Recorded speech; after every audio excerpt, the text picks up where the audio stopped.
আর একটা নয়, আমি ইয়াসিন বলে যাচ্ছি, যদি ওই অযোধ্যার জায়গায়, মসজিদের জায়গায় 1000 নয় 1,00,000 মন্দির তৈরি করলেও আমরা বলবো এটা আমাদের মসজিদ। সকলে জোরে বলুন ইনশাআল্লাহ। আমাদের মন থেকে মিটবে না।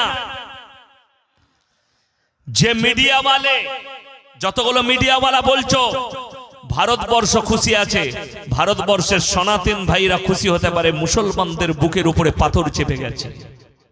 আমরা খুশি নই। কেউ খুশি আছে? জোরে বলুন না। আমরা কেউ খুশি নই। কেন? বাবরি মসজিদ এমন একটা আঘাত।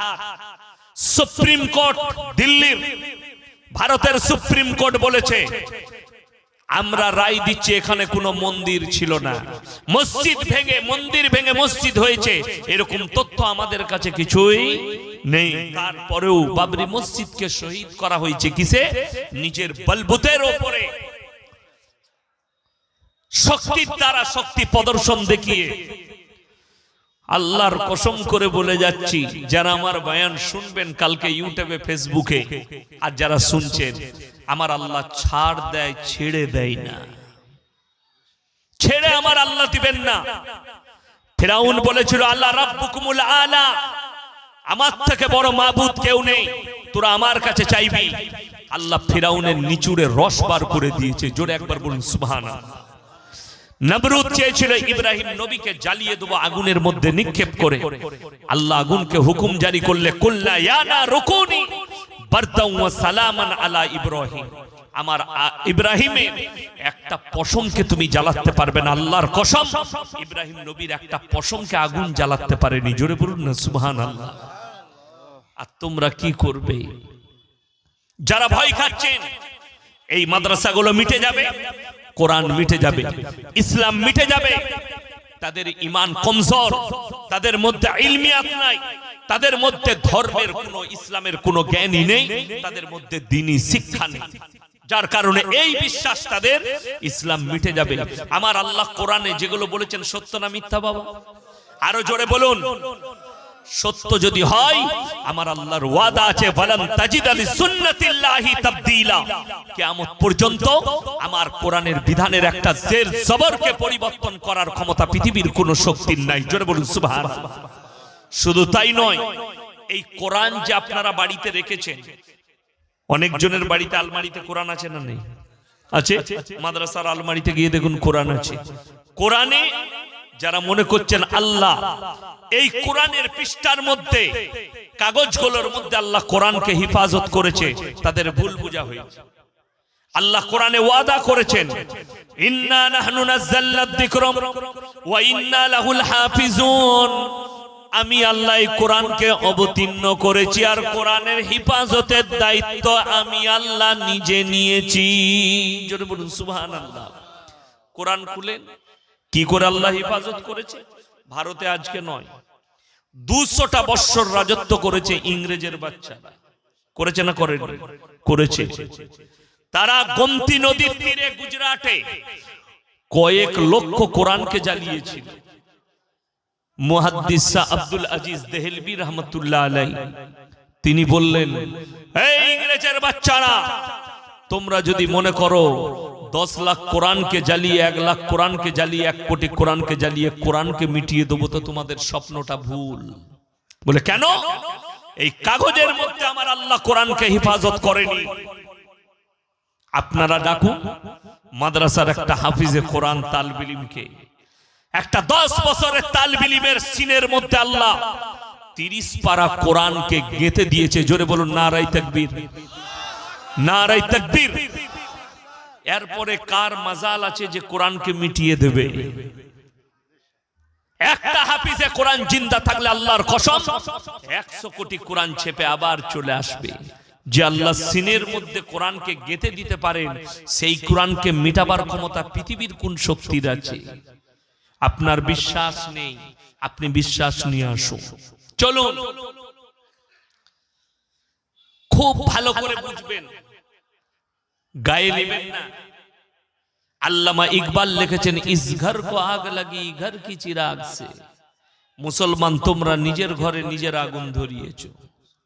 এই ভারতের মাটিতে যতগুলো ইসলামের দুশ্মন আছে একটাও হিন্দু ঘরে জন্ম লয়নি, সব মুসলিম ঘরে জন্ম নিয়েছে। তসলিমা নাসরিন কাদের ঘরের মেয়ে? মুসলমানের মেয়ে, বাংলাদেশে বাড়ি।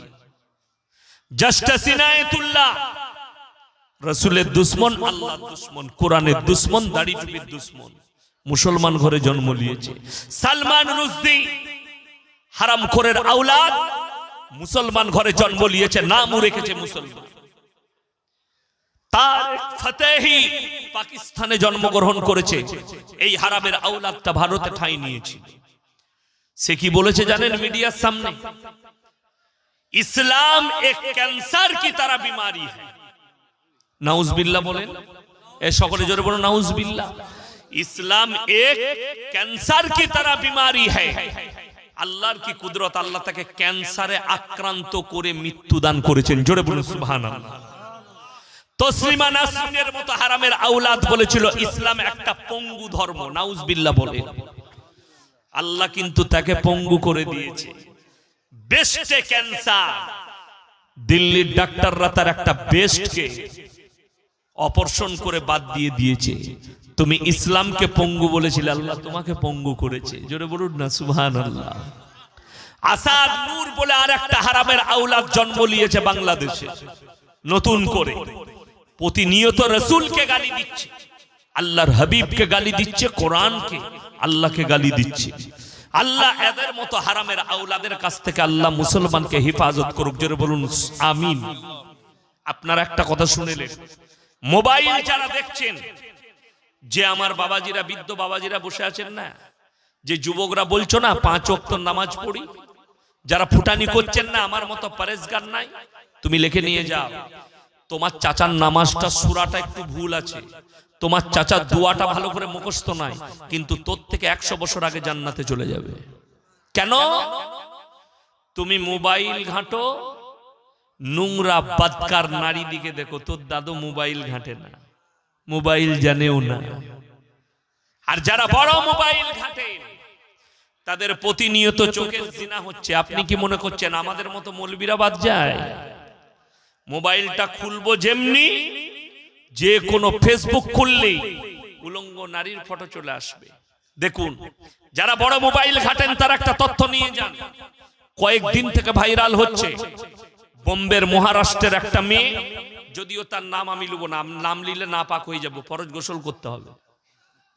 আমার কাছে ফতোয়া এটা, কি বুঝলেন? আর আমার এই ফতোয়াই ইনারাও সমর্থন করবে, যে এত নোংরা নারী যারা তাকে মুসলিম ভাবছে, ভুল হচ্ছে। আমাদের দেশের কিছু উগ্রবাদী তারা বোরকা পরে মুসলমান নাম রেখে তারা ফেসবুকে এসে বলছে मैं तो मुसलमान हूं, मैं राम मंदिर की उद्বোधन में जा रही हूं, पैदल जा रही हूं। শুনলেন? দলিল দিয়ে যাচ্ছি এর বিরুদ্ধে। দুটো উত্তরপ্রদেশের ছেলে উত্তরপ্রদেশের মুখ্যমন্ত্রী যোগী আদিত্যনাথ সরকারকে হুমকি দিয়েছিল মারা, তাদেরকে অ্যারেস্ট করা হলো। বুলডোজার বেরিয়ে গেছে, আমাদের দেশের অন্ধভক্তরা নাম রেখেছে বুলডোজার বাবা। বুলডোজার বেরিয়ে গেছে, তাদের বাড়ির সামনে পৌঁছে গেছে। যখন ঘর ভাঙবে তখন দেখছে এই ছেলে দুটো মুসলিম নয়, মিথ্যা করে মুসলিম নাম রেখে মুসলমানের বদনাম করতে চেয়েছিল। ছেলে দুটোই হিন্দুদের ছেলে। কথাটা বুঝাতে পারলাম? সেখান থেকে ডজার ঘুরে পালিয়ে বাবা আপ তো বেঈমান হ্যায়, अगर मुसलमान होता तो तोड़ देते। ওই ছেলে দুটো যদি মুসলমান হতো, আইএসআই থেকে শুরু করে পাকিস্তান থেকে শুরু করে সব আতঙ্কবাদীর সঙ্গে যোগ বেরিয়ে যেত। আপনারা বেখবর আছেন, আপনারা কিছুই জানেন না। ভারতের সংসদে কয়েকদিন আগে 3টে যুবক হামলা এনেছিল, ভেতরে ঢুকে পড়েছিল। সেই 3টেই হচ্ছে হিন্দুদের ছেলে। যার কারণে আমাদের দেশের কুত্তা মিডিয়াগুলো প্রচার করেন, প্রচার করে দিলে তো বদনাম হয়ে যাবে। এই আতঙ্কবাদীগুলো কোথা থেকে তৈরি হলো? কষ্টের বিষয়, আপনার ব্রেনে বীজ ঢোকানো হচ্ছে। বীজটা কি? এই 20টা আলেম উলামাদের বিরুদ্ধে, মাদ্রাসার বিরুদ্ধে, দাড়ি টুপির বিরুদ্ধে বিষ প্রয়োগ করা হচ্ছে মুসলিম যুবতীর প্রতি, যুবক আর যুবতীদের প্রতি। আমি ইয়াসিন আপনাদেরকে অনুরোধ করে যাচ্ছি, বিশেষ করে আমার যুবক যুবতীরা যারা মোবাইল ইউজ করেন, যাদেরকে দেখছেন বোরকাওয়ালি, অথচ তারা বলছে मैं मुसलमान हूं लेकिन मैं तो राम मंदिर उद्बोधन में जा रही हूं, हरगिज ये मुसलमान नहीं है, ये तो काफिर है, ये काफिर है, कभी मुसलमान नहीं हो सकती। और जो मुसलमान है वो अल्लाह के सिवा किसी को माबूद नहीं मान सकता। আমরা সবাই এক আল্লাহকে মানি না, অনেকগুলো কথা বলেন, একবার জোরে বলুন, রেকর্ডিং হচ্ছে। কাকে? এক আল্লাহকে আমরা বিশ্বাস করি, অনেকগুলো আল্লাহকে নয়, এক আল্লাহ। তাহলে কোরআনে আছে, যদি বলেন हम तो সেকুলার দেশ में, আজকে শুনেলেন আমাদের, আজকে আপনারা উলামাদিকে ছোট করার কারণে, আলেমদিকে স্থান না দেওয়ার কারণে আমাদের সমাজে কথা চলছে কার? একটা মাতাল নেতা, একটা গাঁজাখোরের, একটা জানোয়ারের, যার চরিত্র ঠিক নাই, সে হচ্ছে সমাজ পরিচালক। বলে দিই কেমন করে, আপনি খুলেন মোবাইল, আমাদের দেশের কিছু নতুন নতুন নেতা বেরিয়েছে, তারা বলছে ধর্ম যার যার, উৎসব সবার। কথাটা বুঝতে পারেন? এটা যদি সত্য হয়, কুরবানির সময় দাওয়াত দেবো, আমার গরুর ঠ্যাংটা ধরবি আয়। কথাটা বুঝতে পারেননি? আচ্ছা, এটা আমি হক বললাম না হক বললাম? বাবা, হক কথা বললাম। যদি এটা তার ধর্মে আঘাত আনা হয়, যদি বলেন কোরআনের দলিল চাই, কোরআন খুলেন, লা ইলাহা ইল্লা ওয়া লা ইলাহা ইল্লা, হে নবী বলে দাও তোমরা দুটো নৌকায় পা দিবে না। দু নৌকা বুঝেন? যে মেয়েটা বলছে मैं मुसलमान हूं, मैं जा रही हूं राम मंदिर, उसको कहना चाहता हूं मेरे बहन, इस्लाम कोई बिका हुआ धर्म नहीं, इस्लाम कोई दूसरे को मानने वाला धर्म नहीं है। जो लोग कहता कि मैं मुसलमान हूं, उस सिरे पर सिर्फ एक अल्लाह को मानते हैं। हम किसी धर्म को गाली नहीं देते, ये हमारा अखलाक नहीं है। আপনি বলুন, এতগুলো কথা আমি বললাম এতক্ষণ পর্যন্ত, কোন ধর্মকে গালি দিলাম? কথা বলে বলিনি, আর বলবও না। আমার নবীজি নিষেধ করেছেন কারো দেবদেবীকে গালি দিও না। আমি খালি আপনাদেরকে বুঝাচ্ছি, শুনেলেন। এরপরে যারা মন্দির ভেঙেছিল, বলতে হলে অনেক কথা বলতে হয়, যারা মন্দির ভেঙেছিল, যারা শাবল চালিয়েছিল, তাদেরকে কিন্তু পূজা পাঠ করার জন্য ডাকা হয়নি, তাদেরকে এন্ট্রি দেওয়া হয়নি। যে লোকগুলো নিজের গায়ে শীতের কাদাও লাগতে দেয়নি, সেই লোকগুলো গিয়ে উদ্বোধন করছে। কথাটা বুঝতে পারেননি? মুকেশ আম্বানি, নীতা আম্বানি, অমিতাভ বচ্চন, বিগ বি, আর যতগুলো আর্টিস্ট গেছে, এরা আপনার কাছে। হে আমার যুবক, তোমরা যে আর্টিস্ট গুলোকে মুসলিম মনে করছো, এই হারামখোরের আওলাদরা একটাও মুসলমান নয় আমার কাছে ফতোয়া নিলে। আর যারা মুসলমান মনে করবে তার ঈমান চলে যাবার খাতরা আছে। আপনি মনে করছেন যে যাই করুক মুসলমান থাকবে? তাইলে আমাদের সমাজে সুদখোর কি অপরাধ করলে? মৌলবীরা প্রতিনিয়ত সুদের কথা বলছে, বলেছে না বলেনি? আমরা বলছি সুদ খাওয়া হারাম, আমরা বলছি মদের ভাটিতে জীবন কাটিয়ে কি করে জান্নাতে যাবে। আমরা যদি এই পাপের কথা বলি, জিনা করার কথা বলি, আমরা শিরকের বয়ান করছি, আল্লাহ ব্যতীত অপরকে ঈশ্বর মাবুদ মনে করলে সেটা পাপ। তাহলে তুমি যে আর্টিস্টের ভক্ত, তুমি যে শাহরুখ খানের ভক্ত, সে হারাম করত 5 কোটি টাকা দান করেছে। কথাটা বুঝতে পারেননি? আর তুমি তাকে মুসলমান মনে করো। আমি ইয়াসিন মনে করি না, আমি মনে করি না। যাদের আকীদা ঠিক নেই, সালমান খান তার বাড়িতে গণেশের পূজা হয়, তুমি তাকে মুসলমান মনে করো, তার পরিবারকে মুসলিম মনে করো, আমি মনে করি। শুনেলেন, আমি কিন্তু গোল আলু বক্তা নয়। আমি একটা জলসাই বলেছি, ফিল্মের একজন আর্টিস্ট একটা মুফতিকে বিয়ে করেছে, তার নাম হচ্ছে সানা খান। সেই মুফতির নাম হচ্ছে মুফতি আনাস। গুজরাটের বাসিন্দা, বড় লোকের ছেলে। আচ্ছা এটা বলুন, বড় লোকদের জন্য ফতোয়া আলাদা তো নাকি? এই দেখেন হাসছে আমার ভাইজান, ইনারাও হাসবে। বড় লোক, গরিব, ধনী, দরিদ্র সকলের জন্য ফতোয়া ইসলামে এক, কারোর জন্য আলাদা নয়। সে বড় লোকের ছেলে, সে বলছে मैं साना खान से निकाह कर लिया और मैं हनीमून में जा रहा हूं, तेरा जैसा मुफ्ती हमारे जेब में रहता है। এই মুক্তিগুলো সমাজের কলঙ্ক, আল্লাহ এদের গ্রেবানটা ধরে বিনা হিসাবে জাহান্নামে ঢুকাবে। যদিও এই দেওবন্দি আকীদা নিয়ে থাকে, তারপরও আমি শওকতের বেটা বলে গেলাম, এই ছেলেটা দেওবন্দি আকীদার ছেলে।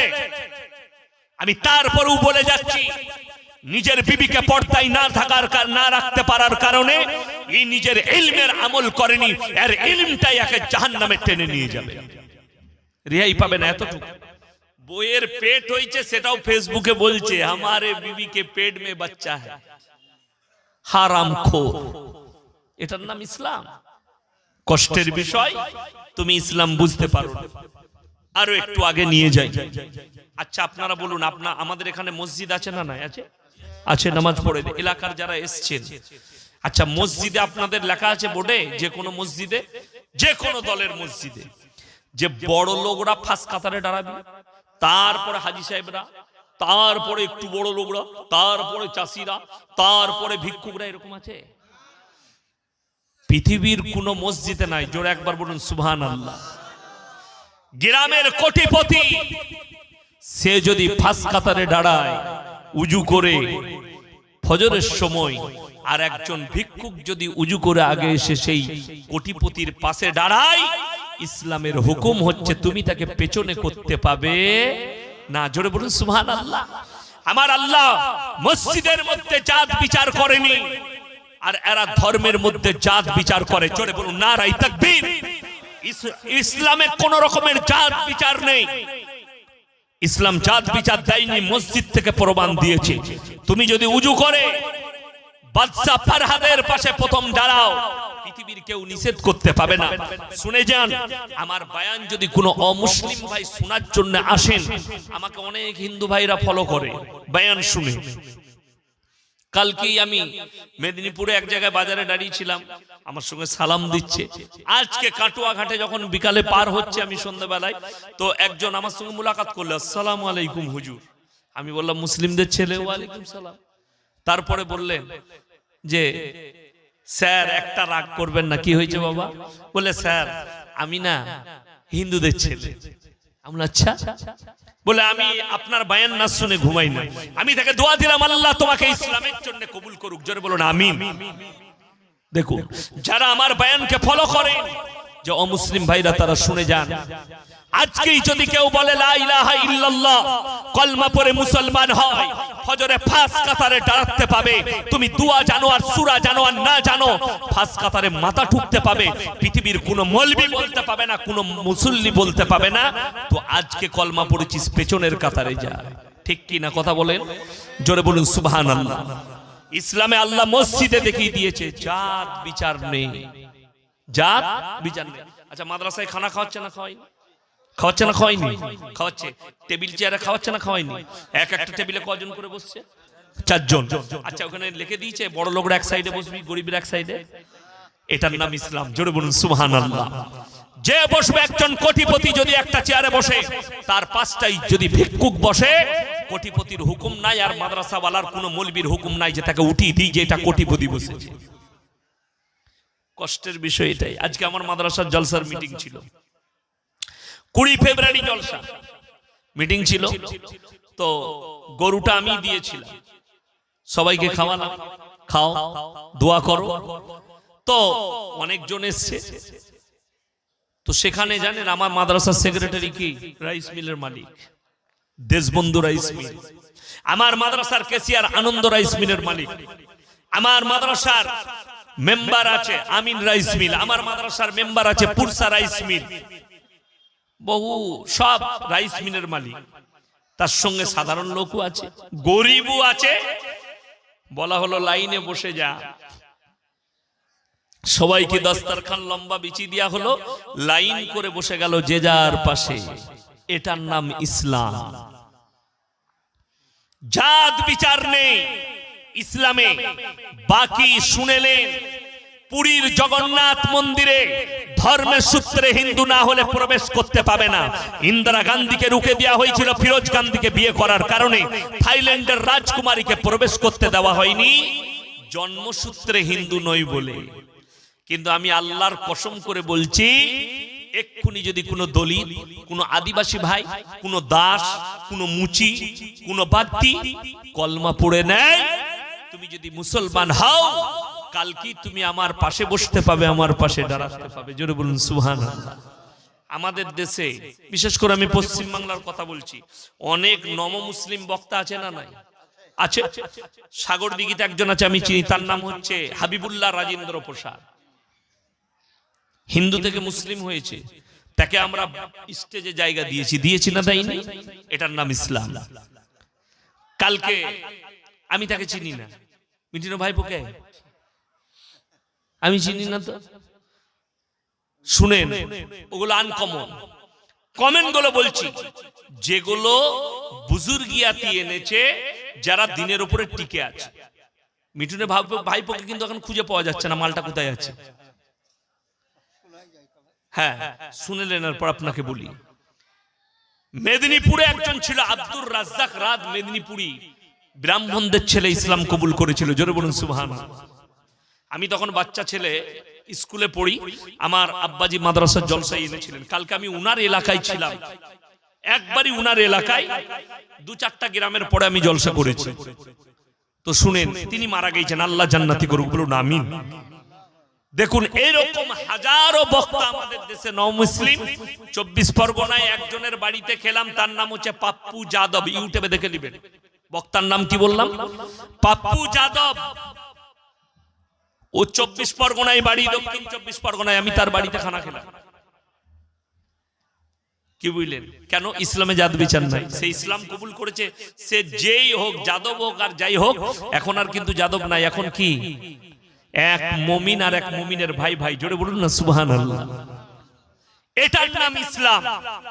আমরা এটার উপরে আমল করি যে এক মুসলমান আর এক মুসলমানের ভাই ভাই। জোরে বলুন সুবহানাল্লাহ। সবাই নিজেকে মনে করবেন, বলুন ইনশাআল্লাহ। আজকে মুসলমান পেছিয়ে কেন? কেন আপনারা পেছিয়ে যাচ্ছেন? দুটো কারণ। একটা হচ্ছে দ্বীনি শিক্ষা নাই, দুনিয়াবি এডুকেশন নাই। আমি কিন্তু কিছু ডোজ দিয়ে যাব, ডোজগুলো মানবেন তো? জোরে বলুন ইনশাআল্লাহ। হ্যাঁ, ডোজগুলো কিন্তু খুব কাজের, কিন্তু ডোজগুলো খুব কড়া। ওষুধ কিন্তু যত ভালো হয় তত তেতা হয়, ঠিক কি না? কথা বলে, কাজটা কিন্তু খুব ভালো হয়। তো আমি ওইরকম কিছু ওষুধ দেবো, 2-3টে নিবেন। জোরে বলুন ইনশাআল্লাহ। দেখুন, এখানে উলামারা বসে আছেন। প্রত্যেকটা মুসলমান নরনারীর জন্য দ্বীনি শিক্ষা করা কি ফরজ। আমি বলে যাই, এখানে যতগুলো ভাই আমার বসেছেন, দাঁড়িয়ে আছেন, মায়েরা যারা বসে আছেন, 98% মুসলমানের কাছে দ্বীনি শিক্ষা নাই। ঠিক বললাম না ভুল বললাম? যদি বলেন দ্বীনি শিক্ষার কি প্রয়োজন আছে, শুনেলেন, দ্বীনি শিক্ষা না থাকার কারণে মুসলমান হারাম হালালের বিচার করতে পারে না, দ্বীন আর বদ্দীন চিনতে পারে না, শিরক আর বেদাত চিনতে পারে না, কুফরি চিনতে পারে না। বেঈমান কাফেররা যে জালটা আপনার উপরে ছুড়ছে, সেই জালটা দেখার ক্ষমতা আপনার চোখে নেই, যেহেতু আপনার কাছে দ্বীনি শিক্ষা নেই। দ্বীনি শিক্ষা কোথায় করবেন? কতটা করবেন? অতটা দ্বীনি ইলম হাসিল করতে হবে যতটা করলে হারাম হালাল চিনতে পারেন, দ্বীন আর বদ্দীন চিনতে পারেন, শিরক আর বেদাত চিনতে পারেন, বেঈমান কাফেরের কুফরি গুলো চিনতে পারেন। রাগ করবেন না। এই গত মাসটা, এটা জানুয়ারি মাস চলছে না চলেনি? জানুয়ারি। এর আগের মাসটার নাম কি ছিল? ডিসেম্বর। আমাদের মুসলিম ছেলেরা, মেয়েরা, শিক্ষিতদের কথা বলছি, অশিক্ষিতরা শুনবেন না। অশিক্ষিতরা ভালো, শিক্ষিতরা তারা 25শে ডিসেম্বর ক্রিসমাস পালন করেছে। বহরমপুরে, কলকাতা পার্ক স্টেটে, বিভিন্ন জায়গায় গেল। 1 জানুয়ারি 31শে ডিসেম্বর আমার জলসা ছিল মালদা সুজাপুর। সুজাপুরের নাম শুনেছেন না শুনেননি? সুজাপুর, সেই সুজাপুরে একটা চাষপাড়া বলে পাড়া আছে, তারা দাওয়াত দিয়েছিল। আমি জলসা শেষ করলাম 11:30টায়। কটায়? 11:30। আমার 13 থেকে 14 মিনিট লাগলো কোথা আসতে, কালিয়া চক আসতে, আমার গাড়িতে, হাই রোডের ওপরে। এসে দেখলাম কয়েকটা গাড়ি জামে দাঁড়িয়ে আছে, জাম করে দিয়েছে। আমি বললাম লরিগুলোকে ওভারটেক করে সামনে নিয়ে চলো। আমি সামনেই বসেছিলাম, সামনে এগিয়ে এলাম। 50 থেকে 60টা মুসলিমদের ছেলে 50,000 থেকে 1 লক্ষ টাকার যেমনি 12টা বাজলো, বাজি ফুটালো। নাউজুবিল্লাহ বলেন। তারা কি পালন করলো? 1 জানুয়ারি পালন করছে, তাই না? ইসলামে 1 জানুয়ারি যদি বলেন পালন করা চলবে। আচ্ছা, আমি বলে যাচ্ছি, এখানে যতগুলো মানুষ বসে আছেন রাগ করবেন না বাবা, যদি চ্যালেঞ্জ দেন আমি অ্যাকসেপ্ট করব। 100 জনের মধ্যে আশা করি 95 জন আরবি 12টা মাসের নাম জানে না। ঠিক বললাম না হুজুর? কি বলছেন? ঠিক বললাম না ভুল বললাম? 98টা। কিন্তু আমাদের মায়েরা, ছেলে যখন 5 বছর বয়স হয় তাকে প্রথম শিক্ষা কি দেয় জানেন? জানুয়ার। বল জানুয়ারি, জানুয়ারি, উ জানুয়ার, উকু জানুয়ার তৈরি করছে। 1 মুহররমটা শিখাতে পারে না। অথচ জানুয়ারিটা বরকতপূর্ণ মাস নয়। হাদিসে এসেছে মুহররমের মাসটা বরকতপূর্ণ মাস। জোরে বলুন সুবহানাল্লাহ। এর বড় ফজিলত আছে হাদিসে, নবীজি বর্ণনা করেছেন। অথচ তুমি এই মুহররম মাসের ফজিলত বুঝলে না, বড় কষ্টের বিষয়। আরবি মাসগুলোই প্রতি মাসের চাঁদে 3টে করে নফল রোজা আছে, আছে না নাই? নেকি পাওয়া যায় না যায় না? নেকি পাওয়া যায়। আচ্ছা বলুন, জানুয়ারি মাসে রোজা আছে? কথা বলেন। দেখেন হাসছেন, মৌলভী সাহেবরা হাসছেন, আমার ভাইরা হাসছেন। জানুয়ারি মাসে রোজা নেই। মুসলমান ছেলে জানুয়ারি মাস পালন করছে। মেরি ক্রিসমাস বলে, যিশু খ্রিস্টের জন্মদিন নয়। হারাম করে আওলাদরা খ্রিস্টানরা বলে আজকের দিনে কি আল্লাহ বেটা পয়দা করেছে। জোরে বলুন নাউজুবিল্লাহ। খ্রিস্টানদের ঈমান তখন ধ্বংস হয়েছে। ওই জন্য আমার একটা জলসাই আছে। আপনাদের পার্শ্ববর্তী দেশ বাংলাদেশের প্রধানমন্ত্রী তিনি একটা বায়ানে বলেছিলেন যে কিছু মৌলবি বলছে আমার ছেলে নাকি খ্রিস্টানদের মেয়েকে বিয়ে করেছে। এটা ঠিক কথা, খ্রিস্টানদের মেয়েকে বিয়ে করেছে। খ্রিস্টানরা আহলে কিতাব, আহলে কিতাবের বাইরে নয়, এটা উনি বলেছেন। ওই জন্যই বলা হয়, শুনেলেন আমার কাছে একটা তথ্য লেন, মায়েরা রাগ করবেন না। একটা মেয়ে যদি MA পাস করে আর একটা ছেলে 8 পাস হয়, তার থেকে 8 পাস ছেলেটার বুদ্ধি অনেক বেশি। কথা বলে না? বাস্তব বলছে, এটা বাস্তব। বুদ্ধিতে কাঁচা, বিবেকে কাঁচা। জ্ঞান বেশি থাকতে পারে, সাধারণ জ্ঞান কম হবে। ওই জন্যই তো এই ভাষাটা বলেছে। লোকে মূর্খ বলছে, মৌলবীরা তাকে খারাপ বলছে, আমরা তাদেরকে নোংরা বলছি। কেন? খ্রিস্টান আহলে কিতাব থেকে বেরিয়ে গেছে। যেদিন বলেছে ঈসা আল্লাহর বেটা, সেদিন থেকে তারা আহলে কিতাব নাই, কাফের হয়ে গেছে। কোরআন খুলে আপনাদেরকে বুঝিয়ে দিই। আচ্ছা হাত তুলে বলুন, আগামী থেকে কে কে ফিস্টি করবেন না 1 জানুয়ারি? হাত তুলে বলুন তো জোরে ইনশাআল্লাহ। যুবক দিকে বলছি, কেউ ফিস্টি করবেন না, জোরে বলুন ইনশাআল্লাহ। আচ্ছা রমজান মাসে তোমরা যদি মসজিদে একসাথে চাঁদা তুলে ইফতারি করো, গরিবকে খাওয়াও, নেকি আছে না গুনাহ? নেকি আছে, জোরে বলুন সুবহানাল্লাহ। তোরে বুকা 1 জানুয়ারি যে টাকাটা ফিস্টি করবে ওটা জমা করে ইমামের কাছে রাখ। রমজান মাসে 1 রমজান এই টাকাটার ইফতারি হবে গোটা মুসল্লিদের। জোরে বলুন সুবহানাল্লাহ। এত লাভ আছে, এত লাভ, নেকি পাবে। একটা রোজদারকে কেউ যদি রোজা খোলায় 30টা রোজদারের সমান নেকি তার নামায় আমলে আল্লাহ লিখবেন। জোরে বলুন সুবহানাল্লাহ। তো আপনি 1 জানুয়ারি পালন করছেন, কোরআন খুলে আমার আল্লাহ রাব্বুল আলামিন কোরআনে বললেন গায়রিল মাগযুবি আলাইহিম ওয়ালাদ-দাল্লিন। মাগযুম মানে ইহুদি, আর দাল্লিন মানে হচ্ছে নাসারা। এই দুটো দলই পদভ্রষ্ট এবং এদের যারা অনুসারী হবে তারাও পদভ্রষ্ট হবে। এদের যারা অনুসারী হবে আমার আল্লাহ কোরআনে বললেন তারাও পদভ্রষ্ট। কেউ এদের অনুসারী হবেন না, জোরে বলুন ইনশাআল্লাহ। রাসূলের অনুসারী হন, আলেমদের অনুসারী হন। কষ্টটা আমাদের মৌলবীদের কখন লাগে জানেন? সেলফি তুলে জলসাই গেলে বলে হুজুর একটা সেলফি লুবো, সেলফি তুলে আমাদের চুল কাটে শুয়োরের মাথার। ঠিক বললাম না?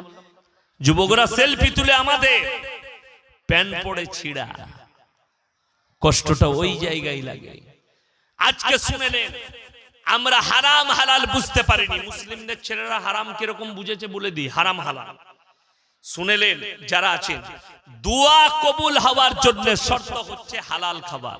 সবাই খাবেন, জোরে বলুন ইনশাআল্লাহ। হ্যাঁ, হালাল খাবার হচ্ছে শর্ত দোয়া কবুলিয়াতের জন্য। তো চলুন, মুসলমান ছেলে হালাল হারাম কিরকম বুঝেছে। আপনাদের মুর্শিদাবাদের ছেলে অনেক লড়ি চালায় না, ট্রাক চালায়। আমার এলাকার বর্ধমানের ছেলেরা বালির লড়ি চালায়, পাথরের লড়ি চালায়। তো দুটো মুসলমানদের ছেলে হোটেলে দাঁড়িয়েছে, দাঁড়ানোর পরে হোটেলে ঢুকেই বলছে এক বোতল মদ দে তো ভাই। মদটা খেয়ে নিল, তারপরে বলছে রুটি আর মাংস নিয়ে আয়। যে হোটেলের কর্মচারী আছে বেচারা রুটি আর মাংস এনেছে। যখন রুটি আর মাংস এনেছে তখন বলছে মুরগিটা জবাই না কাটা। আলা মার হারাম করকে জুতো করে। আচ্ছা, যে মদ খেয়েছে তার রেটে জেনে লাভ আছে কেন? মদটা হারাম আর মুরগিটা জবাই খেলেই হালাল হয়ে যায়? তুই তো প্রথমেই হারাম চালিয়েছিস।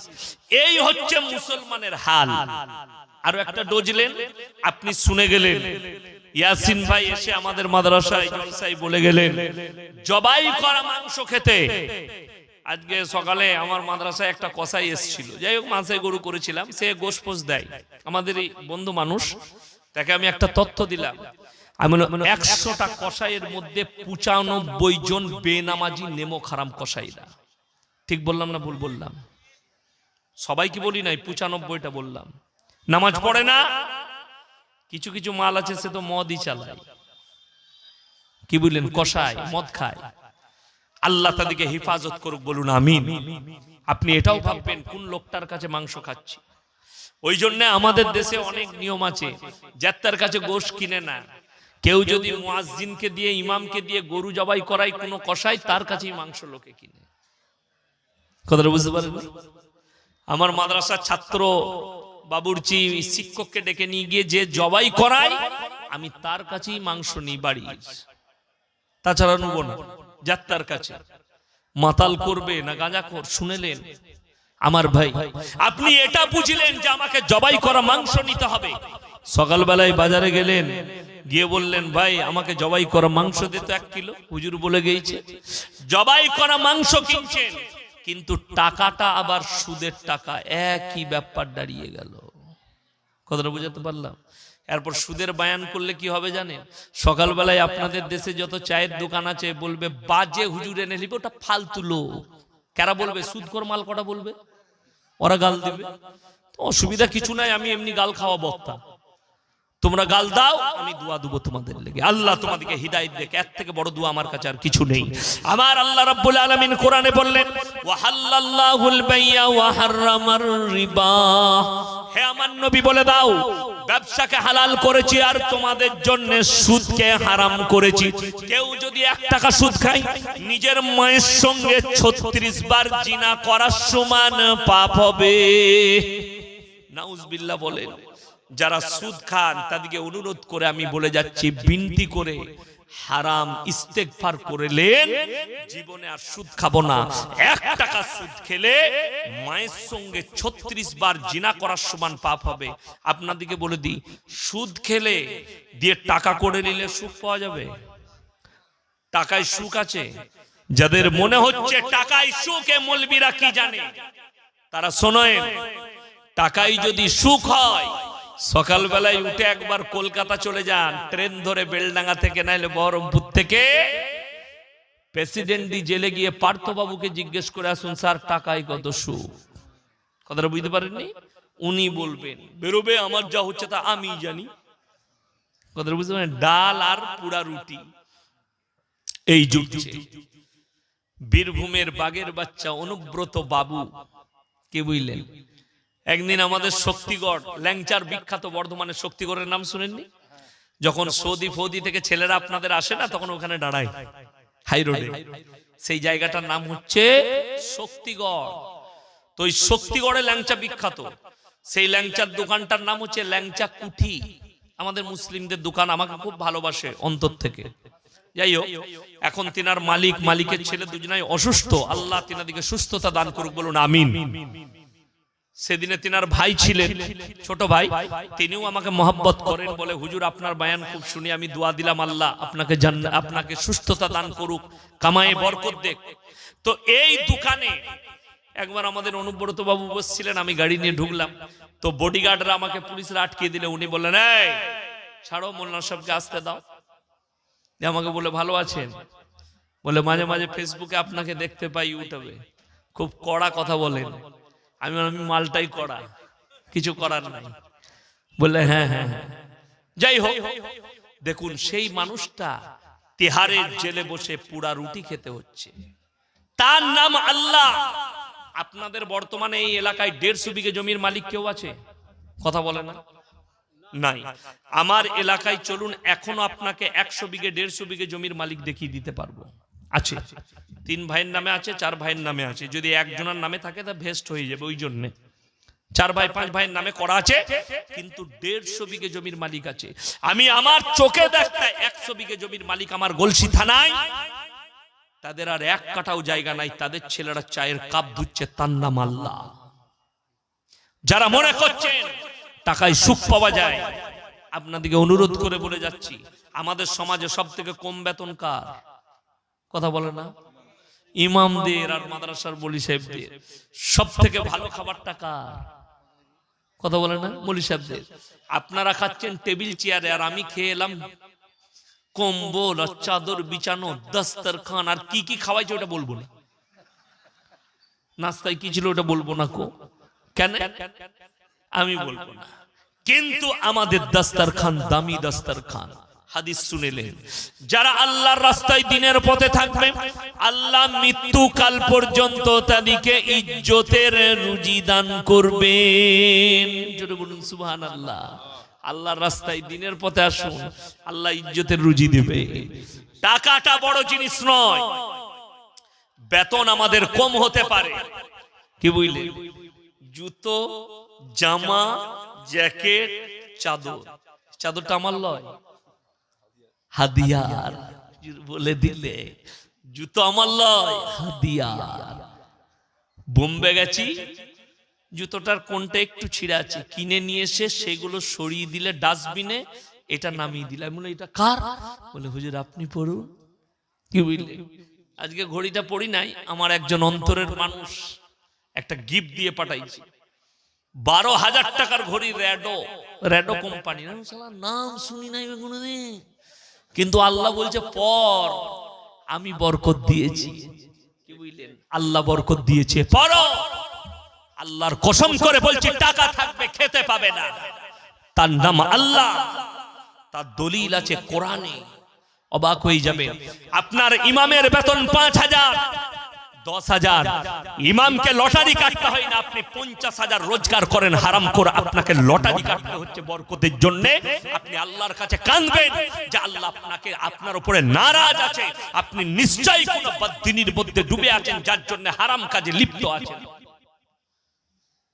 আপনাকে যদি 20,000 রোজগারে 5টা লটারির টিকিট কাটতে হয়, আপনার ইমামকে 5,000 বেতনে কটা কাটতে হয়? কথাটা বুঝতে পারেননি? আল্লাহর কসম, 5,000-এ আল্লাহ আমাদের এত বরকত দিয়েছে, তোমার 50,000-এ বরকত নেই। আর তুমি তো মনে করেছো চিন্তা কিছু না। আমাদের মানুষের শুনলেন ভুলটা কোথায়? নামাজ পড়েন না, রোজা রাখেন, নামাজও নাই, রোজাও নাই, দিনদারিও নাই, বরকত নেবেন কি করে?